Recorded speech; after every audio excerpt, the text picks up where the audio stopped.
Hola, buenas noches. Hola, ¿qué tal? Les decía que estamos esperando unos minutos para esperar porque sigo admitiendo compañeros y en breve ya empezamos.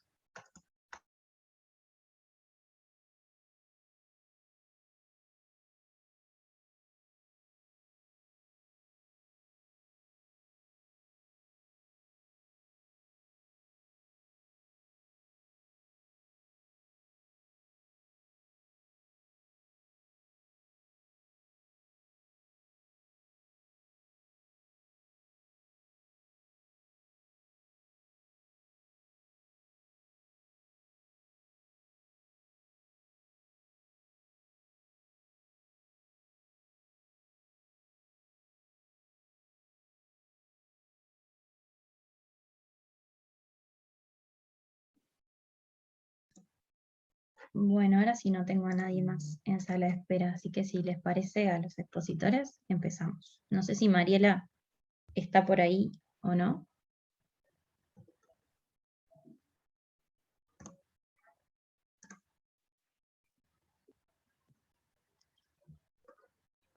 Si no, quizás la llamo, así confirmo que entre y empezamos.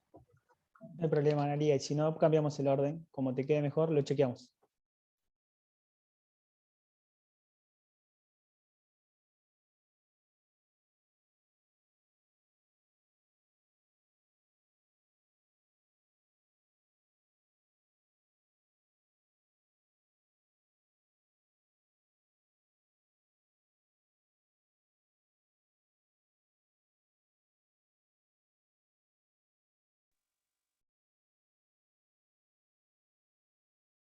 Bueno, entonces empezamos y Mariela se une ahora y cambiamos, alteramos ahí un poquito el orden para esperar que se pueda unir.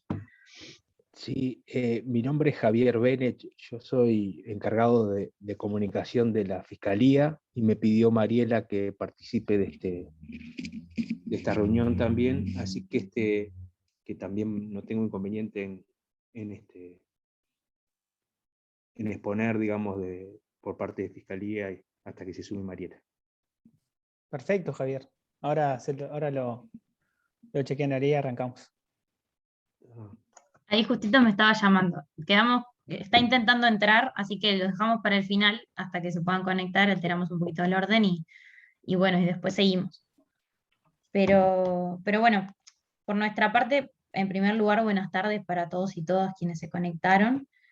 Agradecerles por conectarse a esta instancia y por participar. La idea un poco de la actividad de hoy es que puedan los expositores brindar sus opiniones, hacer su exposición y después al final vamos a abrir un espacio de preguntas. Les invitamos a ir escribiendo por el chat los comentarios, preguntas y demás que tengan y si queda alguna cosa que no queda clara o quieren consultar, preguntar al final, lo hagan en ese espacio específico de preguntas para no perder el ritmo de la jornada.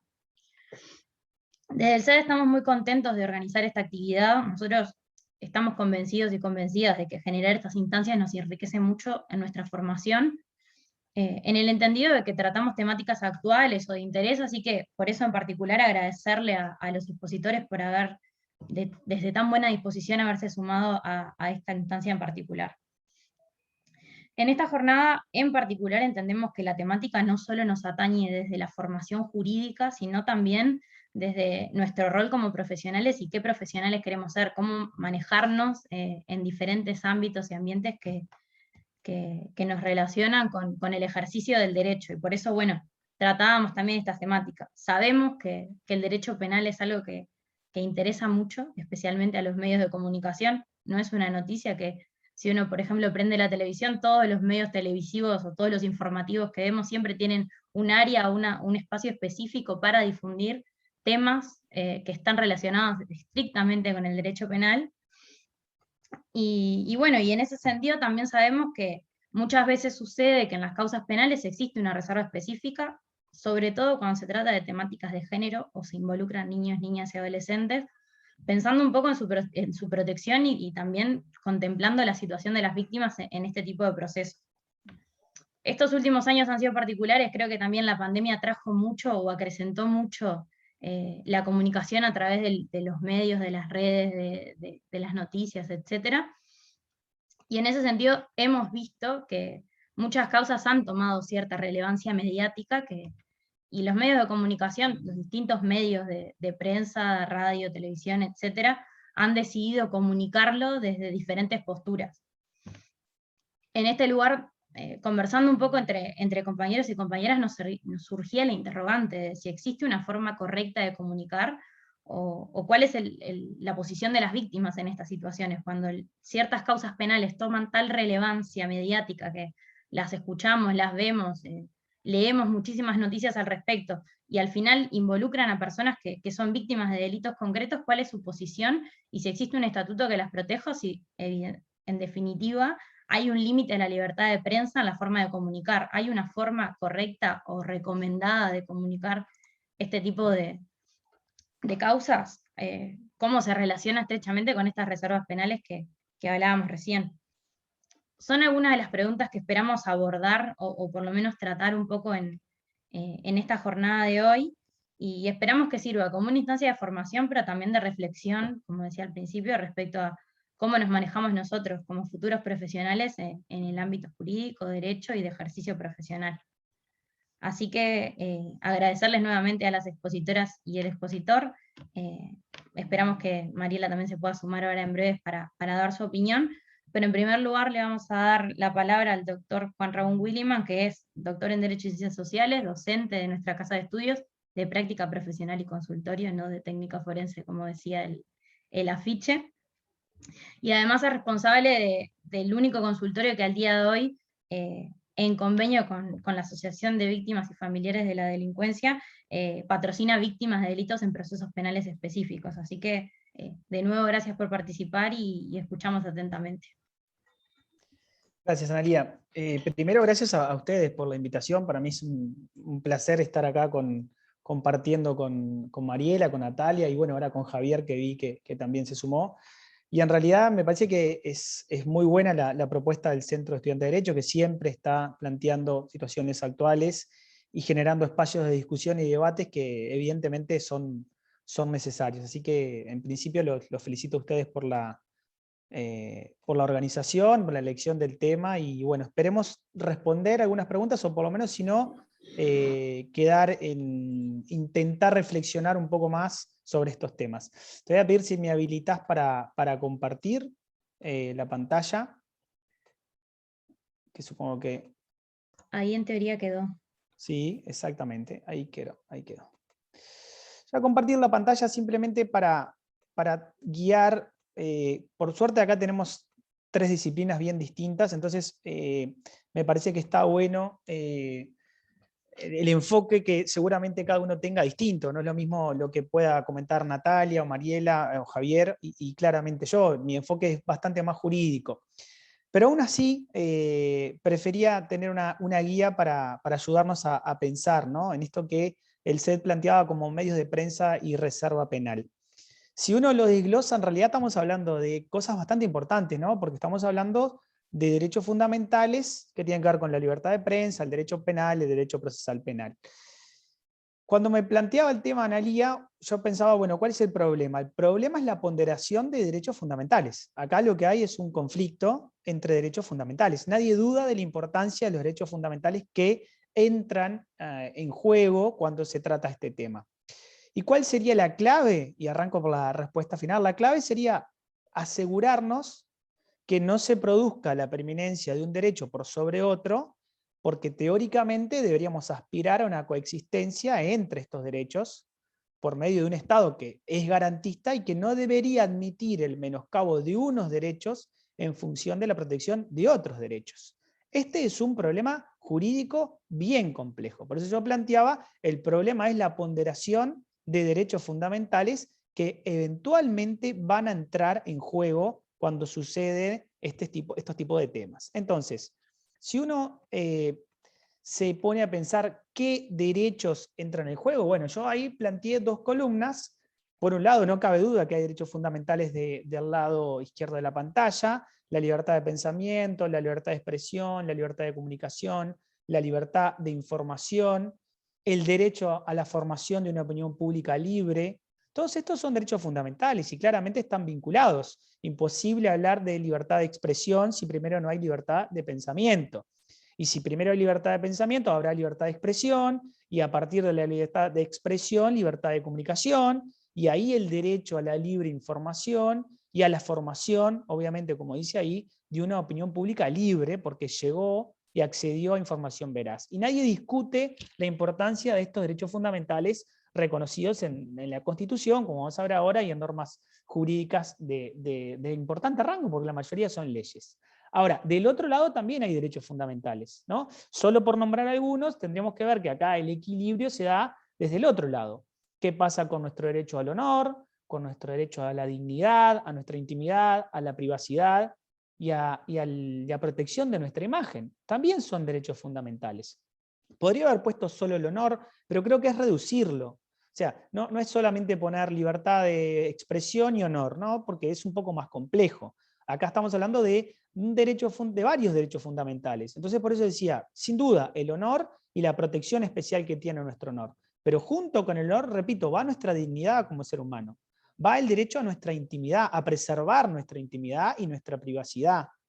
Y junto con nuestra intimidad y privacidad, ¿no? Y junto con el honor, el derecho a que no se vea perjudicada nuestra imagen. Entonces, evidentemente estamos ante derechos fundamentales que eventualmente en situaciones puntuales de reserva y de procesos penales pueden tener un conflicto. Entonces vuelvo a plantearlo ahí arriba, el problema es cómo hacemos para ponderar estos derechos fundamentales que eventualmente pueden estar en conflicto. Y lo primero que hay que advertir es que no es un tema que esté poco regulado. Yo diría que no, que al revés está regulado. Si empezamos jerárquicamente, no cabe duda que lo primero es la Constitución y el artículo 7, que reconoce nuestros derechos fundamentales, específicamente cuando los reconoce y cuando habla de la protección en el goce de estos derechos fundamentales, tiene ahí al honor y a la libertad claramente establecidos. O sea que la regulación es bastante temprana en nuestra Constitución.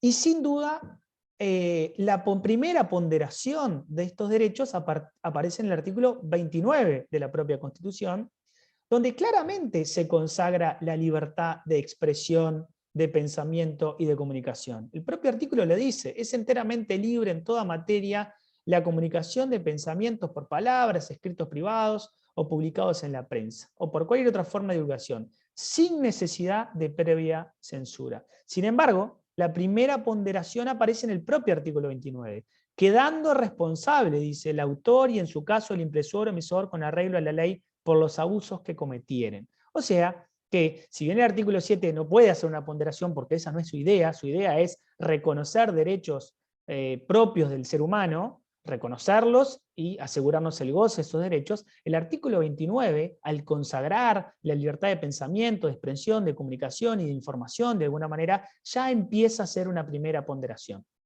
Si seguimos en el rango normativo por las leyes, nos vamos a encontrar con la ley de prensa, que reconoce cuestiones fundamentales, el derecho de respuesta, la caducidad de ese derecho de respuesta, la competencia para ese derecho de respuesta, el ejercicio de la acción. Yo los invito a mirar el artículo 33 de esa ley para que vean cómo el ejercicio de la acción, si bien pública, en caso de que un fiscal pida el sobreseimiento, la parte, el damnificado, podría iniciar por sí la acción. Y esto lo digo porque a veces la querella de parte parece algo lejano, pero alcanza con observar la previsión del artículo 33 de esa ley para encontrar la posibilidad de que un particular actúe en materia penal. Esa misma ley, que es mucho más larga, y yo no quiero aburrirlos con temas normativos, van a encontrar en la misma ley la misma ponderación y el reconocimiento de que puede haber un conflicto entre derechos fundamentales. Porque el artículo 1 obviamente declara la libertad de comunicación, de pensamiento y de libre información. Pero es el mismo artículo el que establece esa libertad y es el mismo artículo el que establece que dentro de los límites consagrados por la Constitución de la República y la ley. O sea que el propio artículo consagra la libertad, pero empieza a hacer ponderaciones. Ponderaciones que surgen del propio artículo 13, que habla de la independencia del ejercicio del derecho de respuesta, porque este obviamente no excluye las acciones penales y civiles que emerjan de los delitos de comunicación, si así se justifican. en aplicación obviamente de la ley, del Código Penal o de las leyes especiales. O sea que esta primera ley a la que hacemos referencia trae consigo el reconocimiento de este eventual conflicto entre estos derechos, ¿no?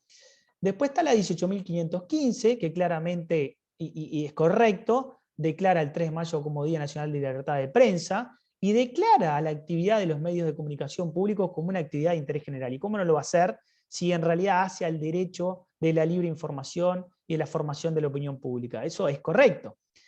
No obstante, no necesita acá hacer una ponderación porque es solo una declaración. Si vamos a la ley de medios, donde aparece la regulación de la radio, la televisión, la comunicación audiovisual, la propaganda política, es una ley bien discutida, van a encontrar exactamente lo mismo. Van a encontrar primero la consagración de estos derechos, y el artículo 14 habla directamente de la libertad de expresión e información, ¿no? Con las vincula, esos derechos que habíamos puesto ahí arriba, ¿no? La libertad de pensamiento, de expresión, de comunicación, de información, no cabe duda que ahí está regulado. De hecho, el artículo 15 habla de la prohibición de censura previa. El 22 habla de la libertad de expresión y el derecho a la información. Fíjense que dice: toda persona tiene derecho a la libertad de expresión. Este derecho comprende la libertad de buscar, recibir y difundir informaciones e ideas. Sin embargo, es la propia ley la que establece una ponderación.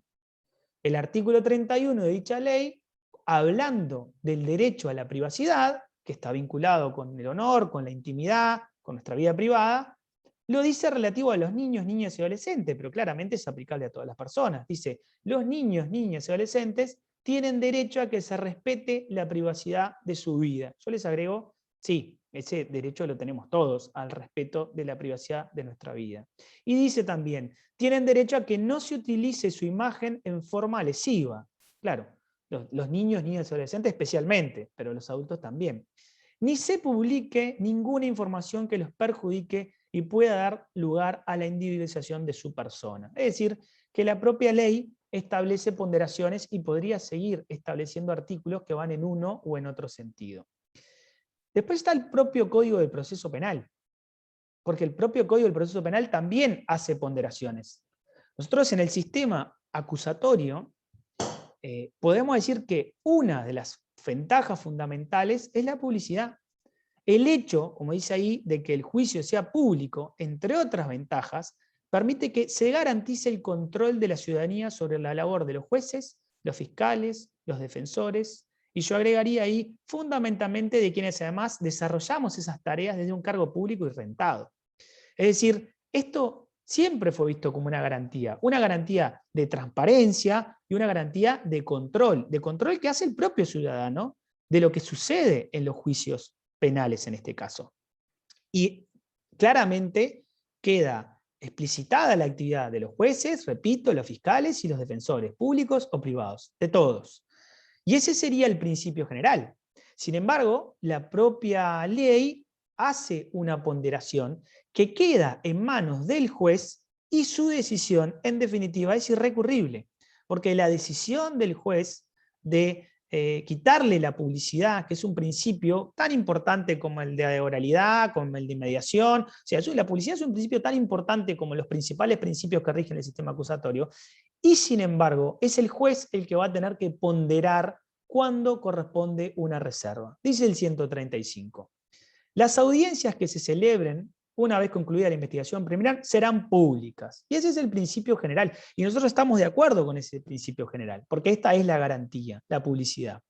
Salvo que el tribunal decida lo contrario por alguno de los siguientes motivos. Es decir, que la propia ley pone al juez en una situación de ponderación de derechos fundamentales. Y dice que puede decretar la reserva por consideraciones de orden moral o de orden público de seguridad, o, seguramente esta es la más aplicada, o de lo que veníamos hablando, cuando median razones especiales para preservar la privacidad y o dignidad de la persona que interviene en el proceso. Esto es, básicamente, está dirigido a proteger la privacidad, la dignidad, la intimidad, el honor de tanto las víctimas que puedan participar en este proceso como los imputados. Tanto de las víctimas como los imputados. Esto es para todos. Y acá es donde la ponderación que hace el juez, vuelvo a repetir, resulta irrecurrible, porque este artículo prevé que en todo caso la decisión del tribunal solo será atacable con el recurso de reposición. Y de hecho hay una circunstancia más que tiene que ver con circunstancias especiales donde puede haberse comprometido algún secreto protegido por la ley o pudiera perjudicarse los intereses de la justicia. Pero me quedo con el numeral B, que es donde se produce el conflicto y donde el juez tiene que salir a ponderar y decidir qué es lo que va a hacer prevalecer. Y claramente cuando un juez decreta la reserva de las actuaciones penales, está haciendo prevalecer un derecho sobre otro, ¿no? Básicamente, si el juicio es público, yo debería dejar, si tuviera los medios adecuados, entrar a toda la prensa, al público en general, porque el proceso es público y esa es parte de la garantía. Sin embargo, el juez, ponderando razones vinculadas a la dignidad e integridad de las personas que participan en el proceso, podrá decretar su reserva. O sea que, claramente, todas estas normas que estaba reseñando tienen íncito esta ponderación. De hecho, el propio artículo 3 del Código dice que toda persona, cualquiera sea su posición en el proceso, y en particular la víctima de un delito, y aquel a quien se le atribuye su comisión, o sea, otra vez, víctima de imputados, deben ser tratados con respeto debido a la dignidad del ser humano. Y tratarlo con respeto a su dignidad tiene que ver cuidar su privacidad, su dignidad, su intimidad y su honor. Obviamente que todas estas situaciones son situaciones de ponderación. Si yo vuelvo al punto, tengo claro cuál es el problema. ¿Cómo hago para ponderar estos derechos fundamentales y cómo lo resuelvo? Que esta sería la clave, asegurando que no se menoscabe en uno a favor de los otros, ¿no? Básicamente en estas dos columnas. Bien, las propias normas pueden traer su respuesta, pero yo les haría una recomendación de un autor alemán, Robert Alexi, que es un filósofo y jurista alemán, que tiene dos obras que seguramente conozcan. Una, la más conocida, es La teoría de la argumentación jurídica, que es del año 1978, pero tiene una obra de investigación que es del año 1985, que se llama La teoría de los derechos fundamentales. Y lo que trata de hacer ahí el autor alemán es justamente de establecer reglas y parámetros objetivos para hacer una ponderación de derechos fundamentales que se encuentran en contradicción. Muy apretadamente, para resumirlo, yo les podría decir que Alexi lo que hace es concebir como reglas, es decir, como derechos definitivos, algunos derechos fundamentales. Por ejemplo, la prohibición de la tortura. Y a otros derechos, más que como reglas y como derechos definitivos, como principios. Es una clasificación que le permite tomar decisiones de ponderación. En este caso, pone incluso como ejemplo la libertad de expresión, y dice, en este caso son principios, es decir, el mandato es optimizarlos. Y repito, pone como ejemplo la libertad de expresión. ¿Por qué hago referencia a esa obra? Porque esa obra, y voy a romper un poco con lo que esperan, seguramente estarían esperando que yo utilizaría el ejemplo de una víctima, pero sin embargo voy a usar el ejemplo de un imputado que usa el autor alemán para explicar esto. El autor alemán lo que dice, en su libro dice muchas cosas, obviamente es una obra muy larga, pero pone un ejemplo donde se proyectaba la emisión de una película documental. ¿Sí? Era el asesinato de soldados en Levach. Dice el autor, en esta película debía informarse acerca de un crimen en el cual 4 soldados del grupo de la guardia de un depósito de municiones del Ejército Federal, cerca de Levach, fueron asesinados mientras dormían y se sustrajeron armas con las que se pensaba realizar otros actos delictivos. Una persona que había sido condenada por complicidad en este crimen y que estaba a punto de abandonar la prisión, consideró que la emisión de esta película televisiva, en la que era mencionada expresamente y aparecía fotografiado, violaba su derecho fundamental e incluso afectaba la posibilidad de su resocialización. Es decir, decía que afectaba su intimidad, su honor, e incluso afectaba su posibilidad de resocialización, porque efectivamente cómo iba a integrarse a la sociedad si iba a quedar básicamente comunicado su condición de cómplice en uno de los delitos más aberrantes que esta película promocionaba. Él hizo una petición y el Tribunal Provincial lo rechazó una y otra vez. Sin embargo, yo les destacaba acá una pequeña partecita en donde el autor alemán se apoya en la decisión del Tribunal Constitucional Federal que revoca esas dos resoluciones previas de los tribunales inferiores. Y dice el autor, la decisión es tomada en la tercera grada, que sería como en la tercera jerarquía, ¿no? Como si fuera una casación. Aquí el tribunal, estoy hablando del Tribunal Constitucional Federal, constata que en el caso de la repetición de una información sobre un delito grave que no responde ya a intereses actuales de información, que pone en peligro la resocialización del autor, tiene precedencia la protección de la personalidad.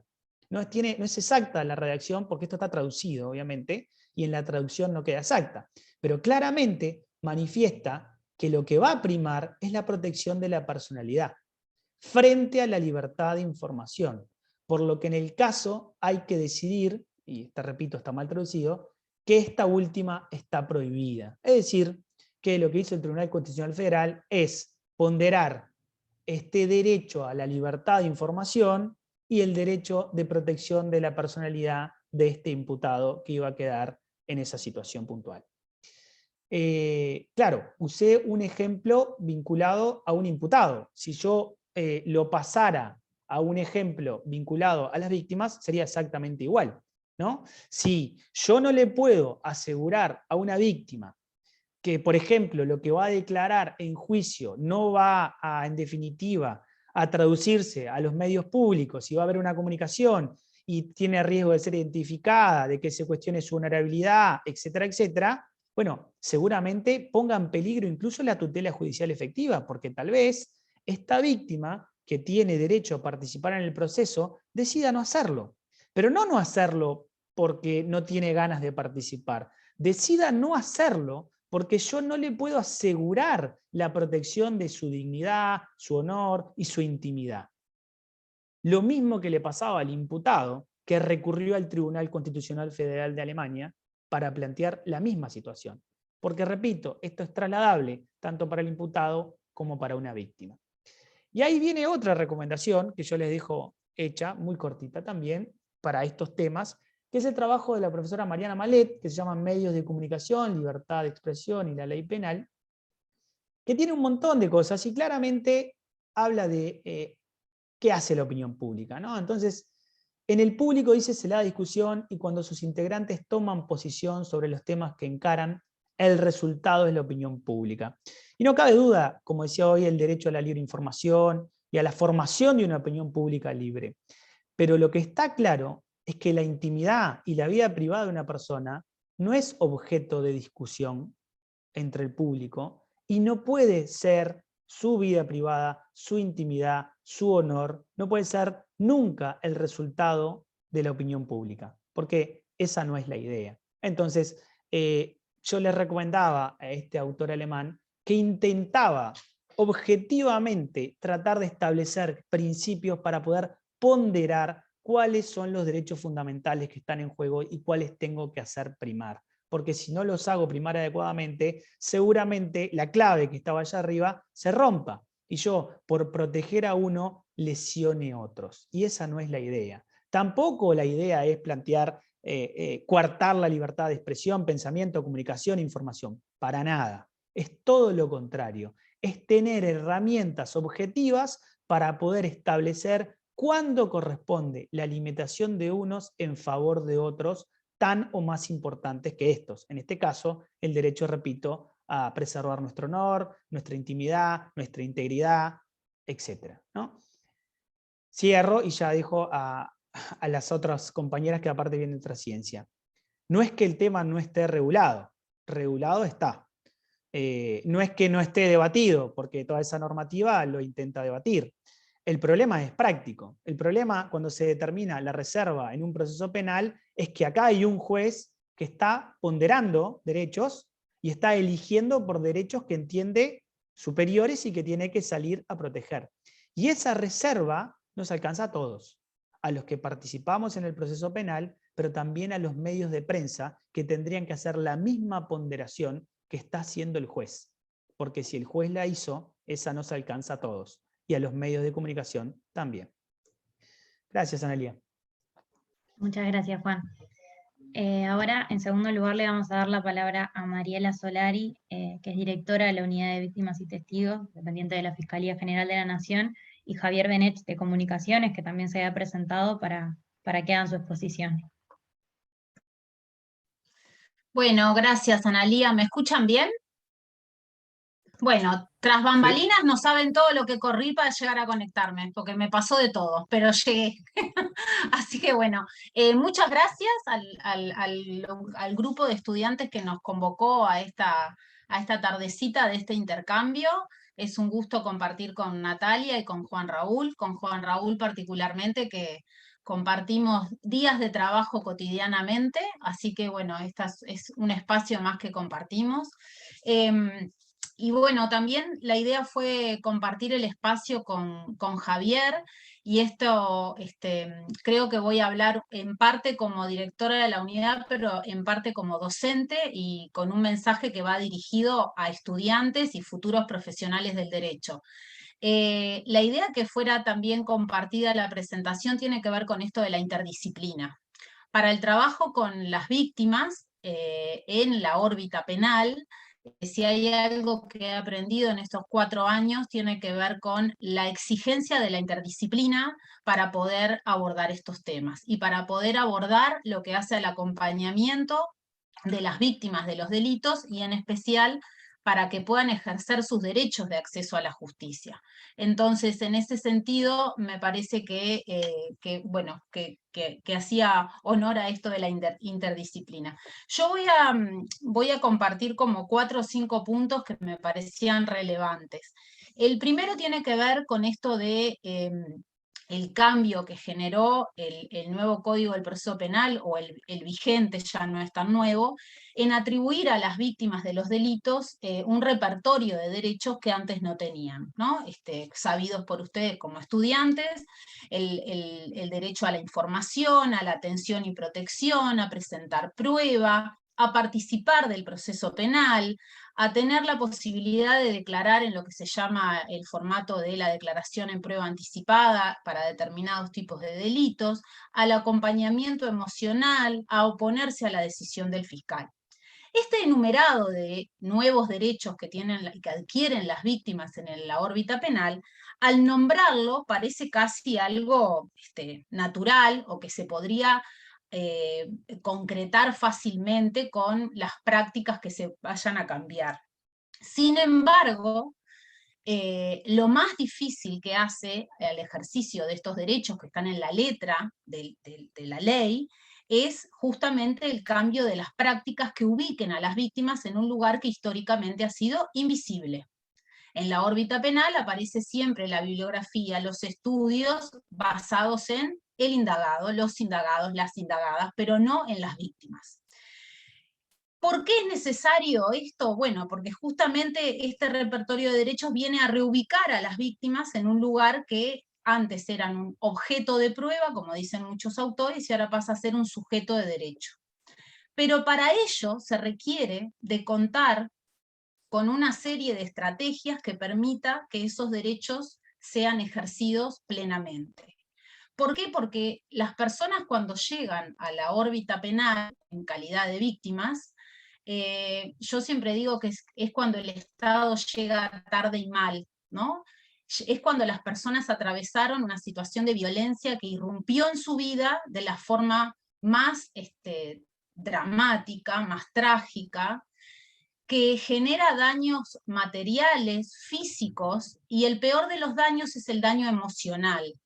Un daño que, como dice una autora, para el caso de los delitos sexuales, pero he aprendido en este tiempo que aplica para víctimas de delitos violentos en su totalidad, es como un disparo en la psiquis. Las víctimas llegan a la órbita penal en lo que se llama una situación de estrés postraumático, donde llegan en un estado de confusión, desorganización, debilidad frente a lo que les está pasando, se sienten inseguras, vulnerables, muy por lo que pasó. Y acá estoy hablando de víctimas de homicidios, de víctimas de delitos sexuales, de delitos domésticos, y eso hace que para poder ejercer esos derechos en ese momento, se vuelva a retomar la confianza en los operadores con los que se tiene contacto, en este caso con el sistema de justicia. Que se vuelva a tener la seguridad que ese evento en su vida quebró, que se vuelva a tener seguridad emocional para poder relatar, recordar los detalles de lo que sucedió, para poder acceder a la justicia. Para que eso suceda necesita sentirse segura emocionalmente. Y dentro de esa seguridad tiene que ver el acompañamiento y tiene que ver el manejo de la información que hacemos los operadores con la información que depositan en confianza a las personas que en este caso nos toca trabajar desde la justicia. Hay algo que siempre digo, es muy fácil en el sistema penal quebrar a una víctima y que desista, como decía el doctor Williman, de seguir avanzando. Los procesos de revictimización secundaria que se pueden dar son fácilmente deslizables aún con este repertorio de derechos. Entonces la víctima fácilmente puede desistir, retractarse y no querer continuar. No porque esté mintiendo, no porque no tenga ganas, no porque no quiera, es porque el costo emocional que esto tiene es muy alto, muy alto. No solo para la víctima directa, sino también para su entorno. Y acá, este es el otro punto que quiero traer, esto adquiere especial relevancia en los delitos sexuales, en los homicidios y en los femicidios. ¿Por qué en los delitos sexuales? Como tenemos poco tiempo, me voy a dedicar a los delitos sexuales.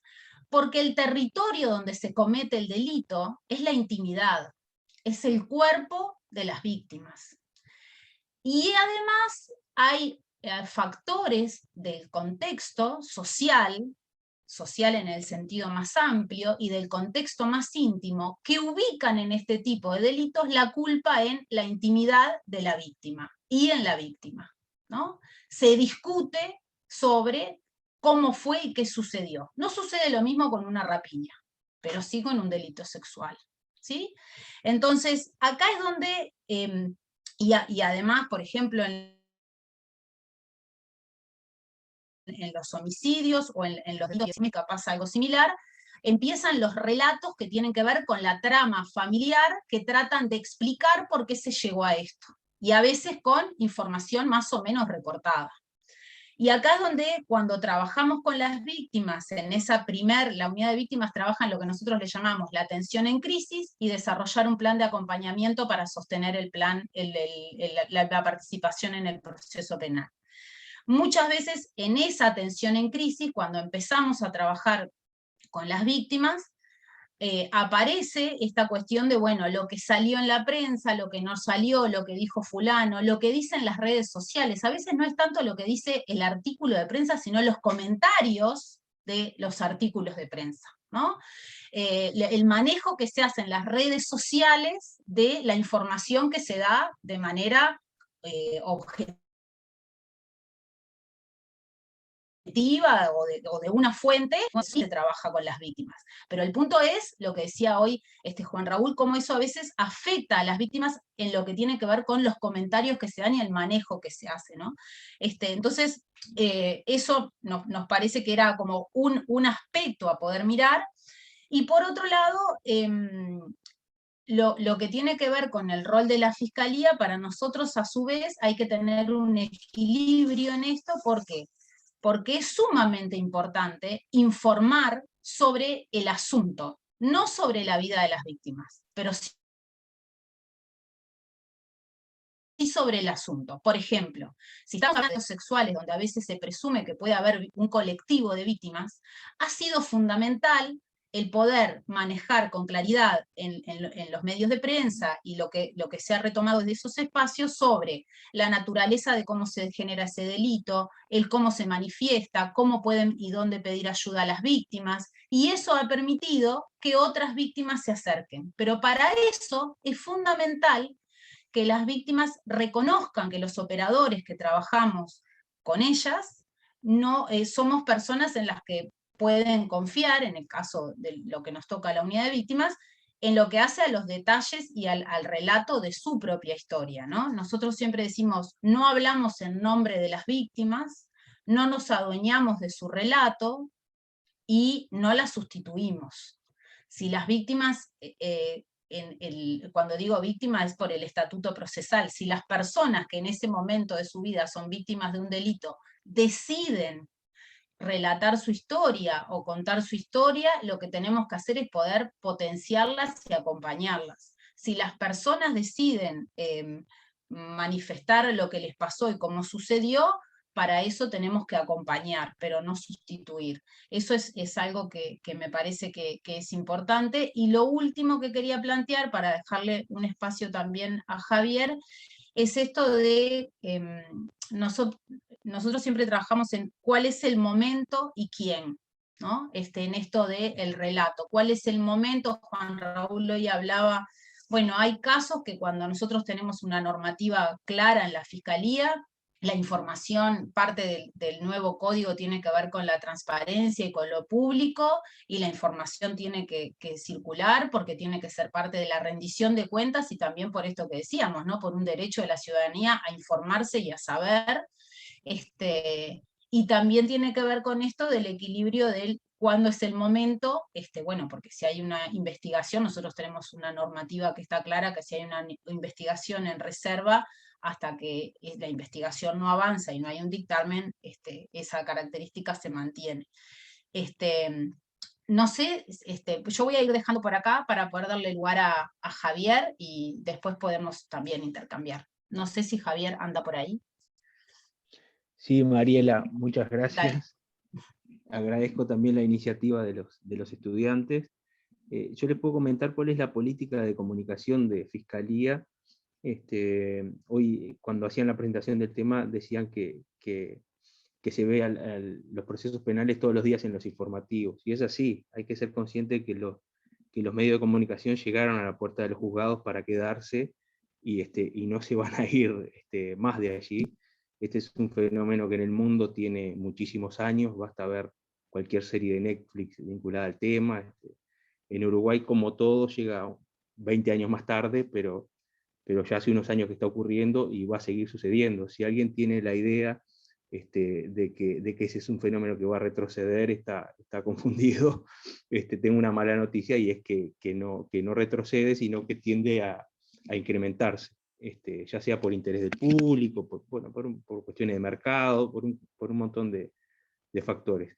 Entonces creo que lo que tenemos que hacer es aprender a convivir con eso, y ver los derechos que están en pugna, como decía hoy Juan Raúl. La política de comunicación de Fiscalía es muy sencilla en realidad. A ver, la Fiscalía es partidaria de la más amplia libertad de expresión posible. Eso es así, y lo promovemos. De hecho, ustedes pueden ver que los fiscales hoy tienen rostro, que salen a explicar a la población a través de los medios de comunicación el resultado de su trabajo, por qué toman determinada decisión. Ha habido un cambio de paradigma, y antes, de alguna forma, había una frase muy conocida que ustedes la deben seguir escuchando todavía en la Facultad de Derecho, y es que el juez habla por sus sentencias. O sea, en el caso del fiscal sería, los fiscales hablan por sus dictámenes. Eso hoy ya no es tan así, ¿no? El fiscal tiene que explicar, y tiene que explicar en un lenguaje llano, además, cuál es el resultado de su trabajo. Les pido disculpas, estoy con algún problema de conexión. ¿Me escuchan bien? Sí, Sí, se escucha Sí. bien. Bueno, eso les decía, eso que en definitiva estamos viendo un cambio de paradigma. La política de comunicación de la Fiscalía es que la más amplia libertad de expresión posible, en el marco de lo que comentaban hoy. Por ejemplo, Juan Raúl comentaba hoy, por ejemplo, si hay una decisión judicial de reserva, obviamente ese caso es reservado. Después tenemos que tener también en cuenta que el objetivo de la Fiscalía es primordialmente obtener sentencia de condena. Entonces, cuando una investigación está en curso, está en marcha, el principal objetivo del fiscal es asegurarse que esa investigación va a tener un resultado. y alguna información, por ejemplo, que puede circular allí, puede eventualmente comprometer el éxito de la propia investigación. Yo he visto a veces, digamos, con un poco de sorpresa en la prensa, que se informa que, bueno, que hay interceptaciones telefónicas dispuestas, o que hay, en definitiva, imagínense avisarle a los delincuentes que se los está escuchando, que hay una vigilancia electrónica sobre ellos, o que hay interceptaciones telefónicas. Esas son informaciones que evidentemente van a perjudicar la investigación. El fiscal va a tratar de que desde el punto de vista hasta estratégico, que esa información no circule. Entonces, en definitiva, yo les diría que básicamente se promueve la mayor libertad de expresión posible con esas pequeñas limitantes, de alguna forma, que son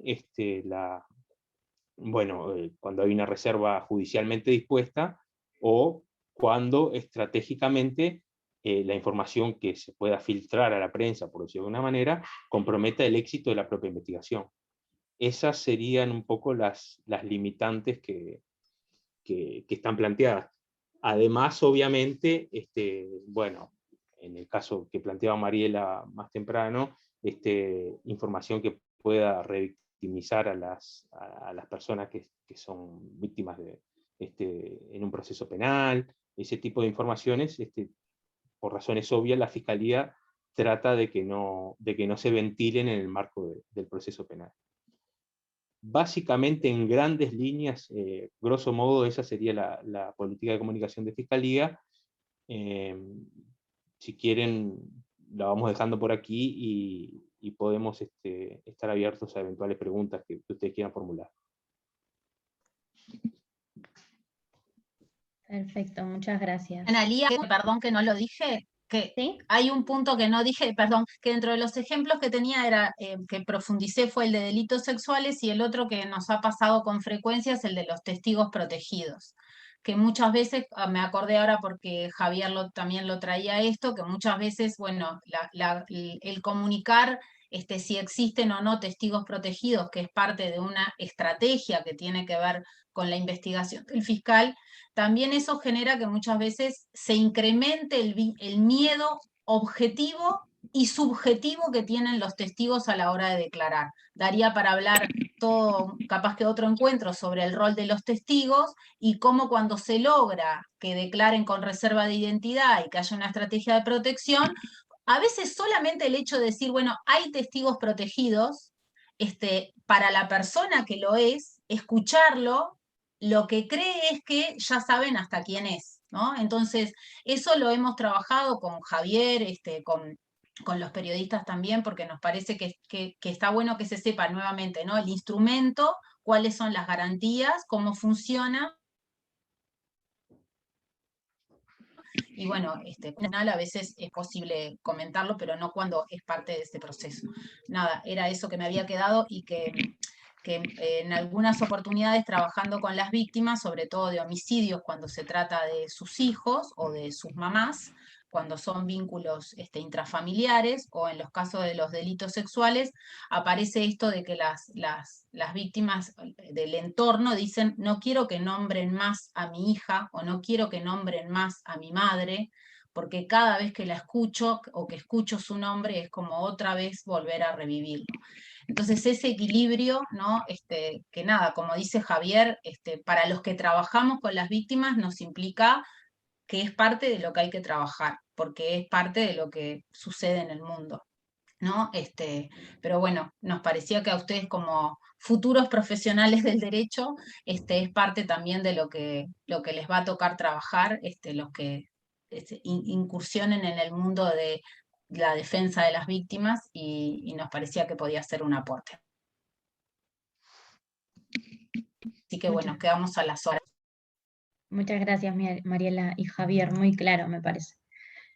Ahora, en tercer lugar, le vamos a dar la palabra a Natalia Ubal, que es licenciada en Comunicación, docente de la Facultad de Comunicación, y además es periodista, que la idea es que dé la visión desde ese otro lugar que también es interesante de escuchar en esta temática. Bueno, muchas gracias por la invitación al Centro de Estudiantes de Derecho, y muy interesantes las exposiciones de Juan Raúl, de Mariela y de Javier. Voy a empezar un poco por lo que empezaba diciendo Juan Raúl en su exposición, de que en realidad lo que tenemos acá es una pugna de derechos, ¿no? Por un lado tenemos el derecho a la libertad de expresión, y el derecho a la información también, porque no es solamente el derecho de los periodistas o de los medios a comunicar y a expresar sus pensamientos y la información que tienen, sino también el derecho de las personas a estar bien informadas, ¿no? Y a conocer las cosas que pasan. Y por otro lado, la importancia de la privacidad y de otras cuestiones que hacen, por ejemplo, al Estado, como el orden público, la seguridad, ¿no? Que tienen que ver con la integridad del Estado, y otros conceptos que se manejan y que, por ejemplo, están en pugna, no tanto en el proceso penal, pero sí en los procesos de acceso a la información pública, ¿no? Donde están estos elementos del orden público, la seguridad interna, etc.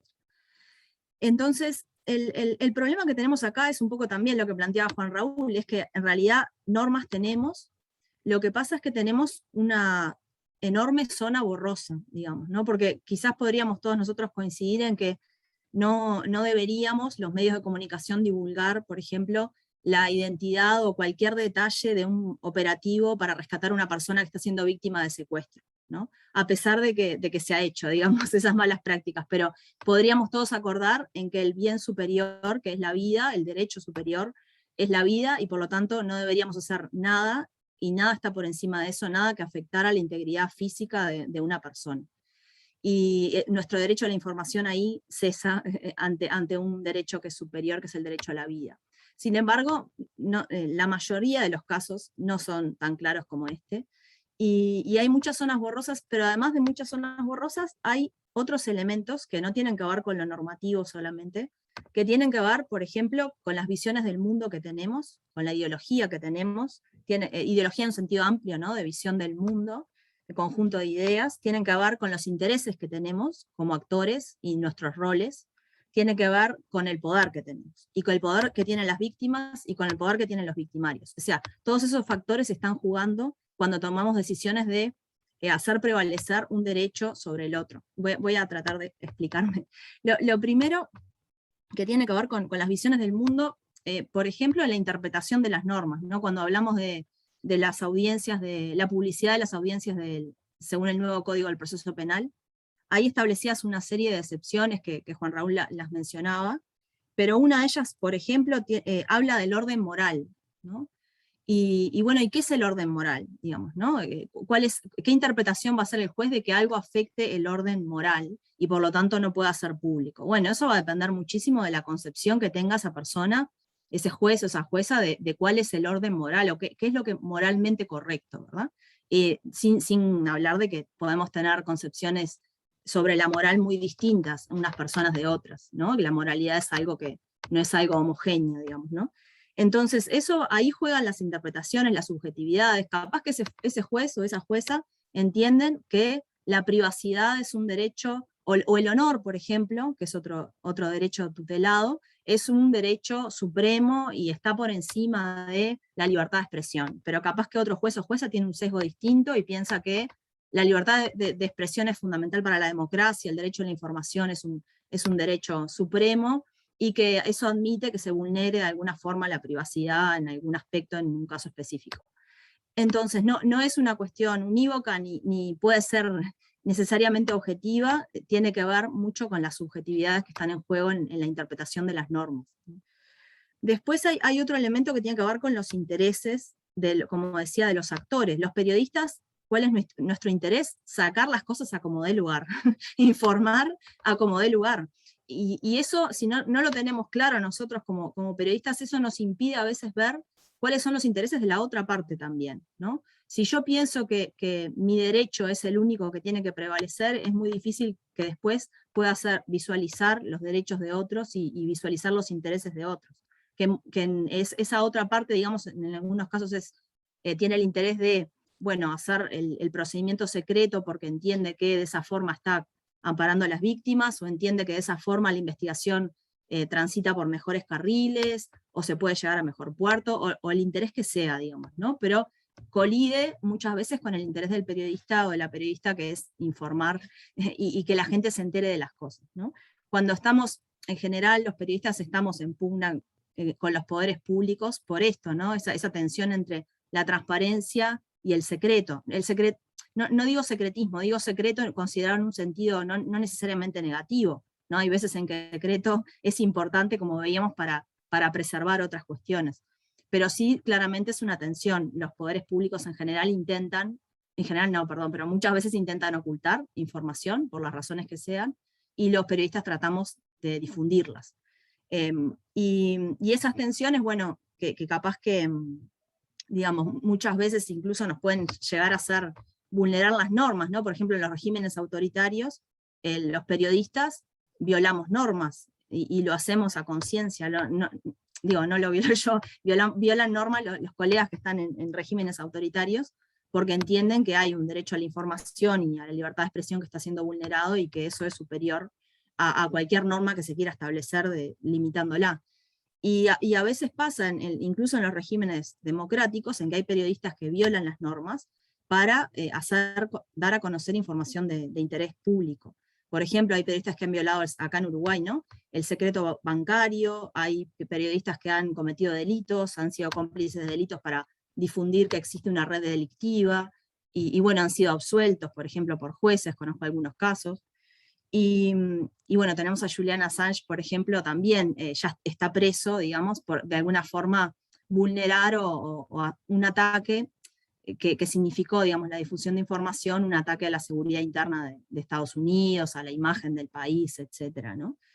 Sin embargo, uno, por más que esté establecido en las normas, uno quizás éticamente considera que Assange actúa bien, por ejemplo, ¿no? Entonces hay una tensión ahí también entre, no es solamente lo que establecen las normas, depende mucho a veces del contexto, y como decía, no es lo mismo un régimen autoritario que un régimen democrático, no es lo mismo un régimen con una visión muy restrictiva de la libertad de expresión que otro que tenga una visión acorde a los estándares internacionales de derechos humanos, ¿no? Hay como muchas variantes ahí. Y después yo mencionaba también que hay una cuestión de poder que está incidiendo, ¿no? Porque lo vimos con la Operación Océano, por ejemplo, ¿no? Donde ahí claramente había una parte sin poder, que eran las víctimas, ¿no? Y una parte poderosa en este caso en particular, ¿no? Que eran en muchos casos muchos de los victimarios. Y uno mira el manejo de la información o de la privacidad, si vamos a la privacidad, de víctimas y victimarios, y fue muy dispar, ¿no? Mientras las víctimas eran señaladas, bueno, mencionaba Mariela, no se refería a este caso específico, ¿no? Pero se les mencionaba su conducta sexual, se mencionaban sus vínculos familiares, se mencionaba sus actitudes, etc. No sucedía lo mismo con los victimarios. Solo algunos colegas incluso dieron los nombres, muchas veces ni siquiera se mencionaban por sus nombres, quizás no correspondía hacerlo, digamos, pero en otros casos sí se menciona por los nombres sin ningún tipo de problema a los autores de delitos. Entonces ahí hay una cuestión, está la dimensión del poder que está jugando también en estas valoraciones sobre las reservas, qué datos difundimos, qué datos no difundimos. Me parece importante visualizar todos esos factores que trascienden lo normativo, ¿no? Que tienen que ver, como decía, con las visiones del mundo, con los intereses de las partes que actúan y con el poder que están incidiendo en todo esto. No quiero ser súper relativista, porque no lo soy de hecho, pero entonces es bastante más complejo, digamos, que decir, bueno, yo leo una norma y sé cómo actuar, digamos, ¿no? A veces es el caso a caso. Nosotros tenemos los periodistas parámetros éticos, que no todos comparten, digamos, porque hay un código de ética, no sé si sabían, un código de ética de la prensa uruguaya. El problema es que hay muchísimos colegas que no están afiliados al sindicato de la prensa, y además que no comparten algunas de las disposiciones del código de ética. Pero bueno, voy a mencionar las disposiciones porque es lo que, de alguna manera, creo que es lo único que tenemos. Capaz que Javier me corregirá, pero me parece que en términos de disposiciones éticas que guíen la actitud o la actuación de los periodistas, tenemos eso y nada más, Javier, ¿no? Es lo único que hay, porque además no hay colegiación obligatoria, o sea que, de hecho, es lo único que existe, y no todo el mundo, como tú decís, lo comparte, así que digamos, su éxito es bastante relativo, si bien me parece que es un buen mojón, por lo menos para basarse o mencionarlo.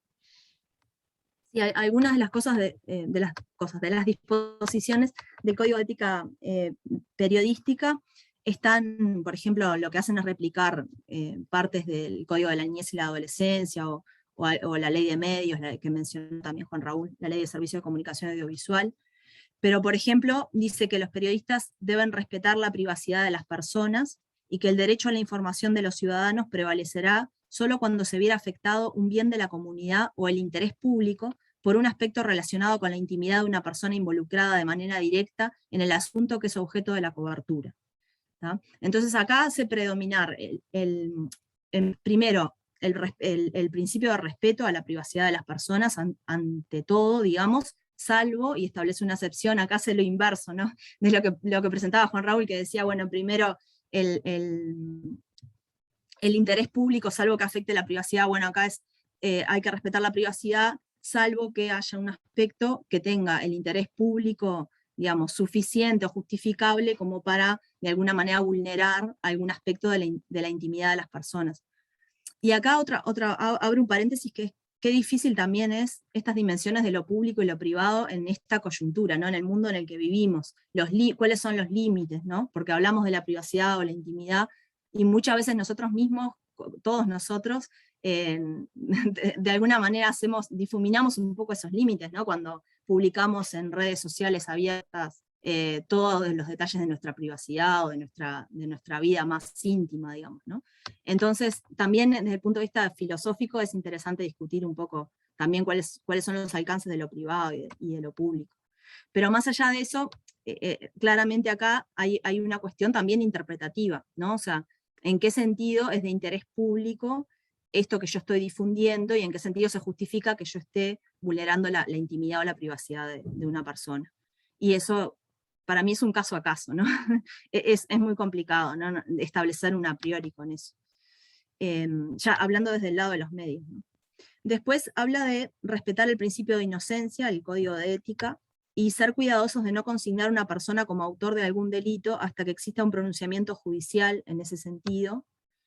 Esto es algo que se viola frecuentemente, esta disposición, ¿no? Esta cuestión de culpabilizar sin que haya concluido el proceso. Ahora capaz que tenemos procesos más rápidos, pero cuando no los teníamos, y bueno, los periodistas nos preguntábamos si había que esperar la condena, que en realidad a veces demoraba 2, 3 años, ¿no? Para poner el rótulo, digamos, de culpable. Y bueno, es un tema complejo también. Ahora tenemos procesos más rápidos, por suerte, en muchos casos. O por suerte o no por suerte. Hay distintas opiniones. Pero bueno, entonces respetar el principio de inocencia, y después hay todas unas disposiciones que tienen que ver con respetar el dolor ajeno, que tiene que ver con la privacidad también, ¿no? Yo el otro día vi un informativo, sin dar nombres, hace un par de días, a una mamá que le habían matado a su hija de 17 años de varias puñaladas, y yo no daba crédito a esta altura de la vida, de estar viendo, no sé, 5 micrófonos, preguntándole a la madre, no sé, cómo se sentía, y le acababan de matar a la hija, no sé, el día anterior, póngale que le había matado a la hija. ¿Es necesario eso? Bueno, hablando ¿no? Cuestionándonos un poco esto del interés público, ¿eso tiene interés público realmente? ¿Cómo se va a sentir una madre que le matan a su hija? ¿Eso aporta información? Obvio que se va a hacer, que no. ¿Y qué pasa ahí? Es el problema esto que decía Mariela. Pongámosle, porque a veces algunos colegas responden, bueno, pero ella quiso hablar. ¿Quiso hablar? Digamos, yo vengo con una cámara de un canal de televisión, con todo el poder que eso significa, digamos, ¿no? Y con un micrófono, y yo soy un periodista conocido de un canal. ¿Tiene margen una persona de un contexto capaz que vulnerable, sin recursos culturales, tiene margen para decirme, no gracias, fulano de tal, que te veo todos los días en la tele, no te voy a dar este testimonio? Digamos, yo creo que no tiene mucho margen, ¿no? Entonces, esas cuestiones no se valoran muchas veces, y simplemente, bueno, como la persona aceptó dar su testimonio, yo voy y le pongo el micrófono. Es una forma también de revictimizar, porque son víctimas también, y de vulnerar también la privacidad de las personas, y su intimidad también en el dolor, ¿no? En ese caso, de un duelo de que le murió un hijo, ¿no? Entonces, ¿cuánto nos falta por caminar todavía? Porque siguen pasando, sigue habiendo este tipo de coberturas, ¿no? Que además eso, no estamos vulnerando, si no hacemos eso, no estamos vulnerando ningún derecho de la información a la gente a estar informada, porque bueno, informamos del hecho, murió una mujer, fue un femicidio, el autor no sé cuánto, bueno, lo agarraron, no lo agarraron, se trató de suicidar en la cárcel, no se trató de suicidar. Puedo informar todo eso, digamos, y sin ponerle un micrófono adelante a la madre. Bueno, eso establece también el código de ética. Y después el tema de tratar de, lo que decía Mariela, de no perjudicar la integridad de las víctimas de hechos violentos, o difundir información que pueda poner en peligro el respeto a derechos básicos fundamentales consagrados por la legislación, como los relacionados a la vida, la salud o la seguridad. Eso también establece el código de ética. Y dice específicamente, en estos casos es admisible una moratoria en la difusión para salvaguardar estos derechos. Entonces en esos casos, por ejemplo, cuando casos de, no sé, hay una persona secuestrada, no es que no vayas a decir que hay una persona secuestrada, no es que no vayas a informar, pero capaz que podés esperar a que la rescaten, por ejemplo, ¿no? Podés esperar 2 días, 3 días, no cambia nada en realidad, y lo que pasa es que los periodistas estamos desesperados por informar antes que otros, informar antes en general, pero bueno, en ese caso el bien superior es la vida, o puede ser la integridad física de la persona, y nada, tendríamos que esperar, ¿no? Para difundir eso. Después hay disposiciones que tienen que ver con la divulgación de rumores, y ahí tiene que ver también con las fuentes a las que recurrimos, ¿no? Ahí ponen en el chat, ahí va, ¿se acuerdan cuando ponen el caso del hombre que se encerró en la peluquería? Y bueno, y se hizo como una cobertura en vivo de toda esa situación, ¿no? Ese es un típico caso donde se debería haber esperado, ¿no? Y no comprometer. Por suerte salió todo bien al final, creo. Pero bueno, podría no haber sucedido eso. Después, lo que sucede también, que se complejiza todo esto, no sé si vieron el primer capítulo de Black Mirror, una serie de Netflix, que se las recomiendo, está muy buena, donde, no voy a dar detalles, pero la cuestión, lo que pone un poco en discusión es cómo, si bien los medios podemos ser súper cuidadosos con esto y ponerle que no íbamos a la peluquería esa, no filmábamos, sin embargo, el tema estalla en las redes sociales, circula, aunque no queramos, digamos, y hay gente que pasa por ahí, filma la peluquería y ya se pone a filmar con el celular y lo sube a las redes y eso circula, ¿no? Entonces también problematiza un poco ese capítulo, esa cuestión de que por más que en ese caso los medios resolvieron no pasar el video en cuestión, y sin embargo eso estalló igual, ¿no? De otras formas. Pero bueno, algún parámetro tenemos que tener también para guiarnos, porque no somos nada, las redes sociales, ¿no? Y también es verdad, como dice Mariela, que hay otra responsabilidad, porque muchas veces los medios somos fuentes que las redes sociales toman, ¿no? Predominantemente la discusión en redes sociales está basada en lo que generamos los medios de comunicación. Entonces ahí la responsabilidad es bastante más grande. Y después, lo último que voy a decir, hay disposiciones que tienen que ver con los niños, niñas y adolescentes, en el código de ética también, que bueno, van un poco en consonancia con la ley de medios, que por ahora está vigente, y con el código de la niñez y la adolescencia, que es no revictimizar, tratar de evitar identificar visualmente o de cualquier otra forma a niños, niñas y adolescentes en conflicto con la ley o que estén en situación vulnerable.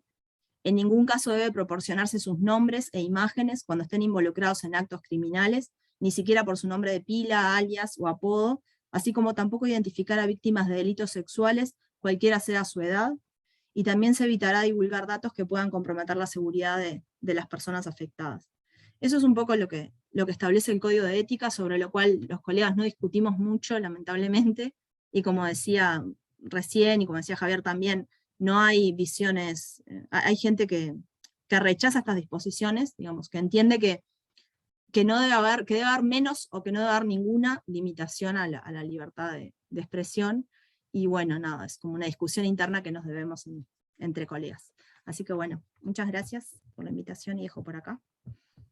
Muchas gracias, Natalia. Creo que es, por lo menos para mí, súper interesante escuchar como la otra campana o la otra postura en estas temáticas que quizás uno las escucha, las lee, etcétera, desde lo jurídico, pero también conocer o escuchar la voz desde el otro lado es muy interesante. No sé si alguno de los expositores tiene algún comentario para hacer o alguien tiene alguna pregunta que pueda escribirla por el chat o decirla, y también los compañeros que están en YouTube, porque tuvimos un problema con la capacidad de la sala y tuvimos que retransmitirlo, así que si alguno de los que está en YouTube quiere preguntar algo, yo también estoy atenta al chat de ahí para transmitirla por ellos.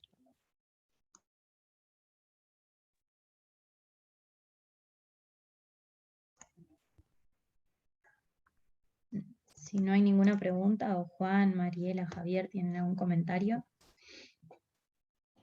Yo solo comentarte que, no, que me pareció bárbara la exposición de Mariela y de Natalia, y creo que ahí hay tres dimensiones bien distintas, ¿no? Porque lo que hablamos tiene tres dimensiones bien distintas.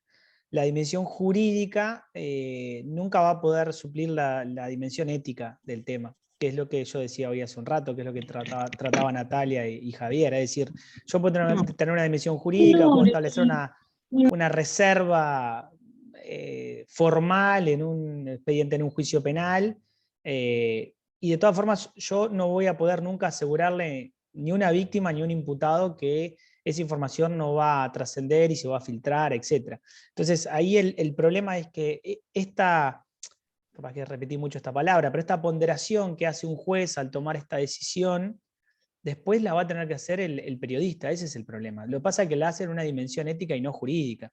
La ponderación de la que yo hablaba es jurídica, y es cuando uno tiene que salir a decidir efectivamente si efectivamente corresponde no cercenar un derecho, pero sí matizarlo en pos de un derecho que está siendo lesionado o afectado. Pero esa es la dimensión jurídica. Después está la dimensión ética, porque el sistema no es perfecto y nadie va a poder asegurar que determinada información no salga. Entonces después está la dimensión ética del tema, y donde el periodista, con este código que ojalá tuviera mucha más difusión que la que tiene, yo lo conocía, pero no sé si es tan conocido, donde tiene que dar esta discusión y volver a hacer esta ponderación, porque lo que hace el código que plantea Natalia es justamente poner al periodista a equilibrar y a medir en definitiva, en ese caso concreto, cómo resuelve, si brindar o no brindar la información. Entonces son dos dimensiones bien distintas y bien complejas, pero que sí afectan al sistema, porque vuelvo a repetir, el sistema aún con sus herramientas no es perfecto, y hay una parte de esto que va a quedar en la dimensión ética y no en la jurídica. Y eso es clarísimo, ¿no? En las exposiciones tanto de Mariela como de Natalia. Sí, yo le sumaría a eso una cuestión que traté de mencionar hoy al principio, y es que creo que nunca en la historia el sistema de justicia penal estuvo tan expuesto. Realmente hoy es una pecera lo que pasa en los procesos penales. Bueno, para empezar, porque son procesos públicos, son orales y públicos, salvo algunas limitaciones muy específicas, pero hoy la prensa ingresa. De hecho, ahora se cortó un poco con el tema de la pandemia, pero a mí me tocó ver audiencias en las que no cabía un alfiler por la cantidad de cámaras de periodistas que había. No tanto el público en general, pero la prensa sí, y eso, bueno, es una caja de resonancia de alguna manera. Entonces, toda esta discusión cobra mucho más dimensión, porque realmente lo que pasa en los juicios penales hoy se sabe al instante, se sabe. Yo a veces, hablando con los fiscales, les digo, mire, el sistema penal es una pecera, o sea, lo que ustedes hacen o dejan de hacer se conoce enseguida, porque es así. Nunca antes en la historia hubo tanta atención sobre lo que sucedía en los procesos penales. Entonces creo que toda esta discusión, y por eso celebro la iniciativa, cobra mucho más vigencia y mucho más relevancia. Analía, yo solo quería remarcar tres cositas que ahí me quedaron resonando y que me pareció súper interesante la presentación de Natalia, que creo que uno de los aspectos, por los ejemplos que puso, tiene que ver de preguntarnos siempre esto de la oportunidad, ¿no? De cuándo es el mejor momento. Yo lo decía en la primera intervención, bueno, ¿cuándo es el mejor momento? Claramente, cuando recién sucede un hecho tan violento como es cualquier delito, el estado de desorganización, de angustia que tienen las personas no les permite muchas veces tener los elementos, por la fragilidad emocional que tiene, para saber si es lo mejor salir o no. Incluso después capaz que hasta se arrepiente y dice para qué salí, ¿no? Entonces, creo que el criterio de oportunidad, pensando en, como decía Natalia, también hay muchos intereses en juego. Bueno, a los que nos toca estar acompañando a las víctimas, bueno, ¿cuál es la oportunidad y el momento y para qué? ¿No? ¿Cuál es el mensaje que se quiere transmitir? ¿Cuál es el mensaje que se quiere informar? A veces un testimonio ayuda a que otras víctimas también se acerquen, pero eso no puede ser revictimizante para quien cuenta el testimonio. Y lo otro, que me parece que aprovechando que es una instancia que nos invitan estudiantes de derecho, cuando hoy lo decía al principio, el tema de la interdisciplina. Muchas veces a ustedes les va a tocar como profesionales del derecho que les hagan preguntas que tienen que ver con ¿por qué sucede un delito sexual? ¿Por qué sucede un homicidio? Y me parece que ahí es donde yo hago énfasis en el tema de la interdisciplina y que para ser un buen profesional tenemos que ser eternos estudiantes de distintas cosas, ¿no? Un abogado va a poder hablar desde lo jurídico, como decía hoy Juan Raúl, y para eso también muchas veces van a requerir de otras disciplinas que le ayuden a comprender por qué y cómo sucede un delito sexual o por qué y cómo una persona llega a transformarse en un homicida, ¿no? Y eso también es cuidar a las víctimas, porque no solo los periodistas comunican, los profesionales que trabajamos en la justicia penal comunicamos. Y cuando comunicamos cosas erradas o de una disciplina de la que no tenemos conocimiento para hacerlo, también podemos meternos en terrenos que revictimizan. Entonces, nada, quería como complejizar para ese lado. Y muchas gracias otra vez. Clarísimo, muchas gracias a ustedes por el tiempo y por la exposición que creo que aporta mucho y sobre todo deja algunas ideas para seguir reflexionando. A todos los compañeros y compañeras que participaron también, agradecerles por el tiempo, por la participación. Les pido disculpas a quienes entraron un poco más tarde por YouTube porque no teníamos calculado la cantidad de participantes de la sala. Y bueno, esperamos encontrarnos en otras actividades del CED las próximas semanas. Estamos organizando varias, en particular el jueves que viene vamos a hacer una actividad que refiere específicamente a valoración de la prueba y perspectiva de género con Liliane Bairburu, Alicia González y Leticia Lorenzo, que es una jueza argentina que creo que también va a servir mucho como para profundizar en algunos temas y bueno, esperamos que se puedan sumar a las próximas y de nuevo muchas gracias a los expositores. Gracias a ustedes, un gusto. Muchas gracias. Chao. Gracias. Chao.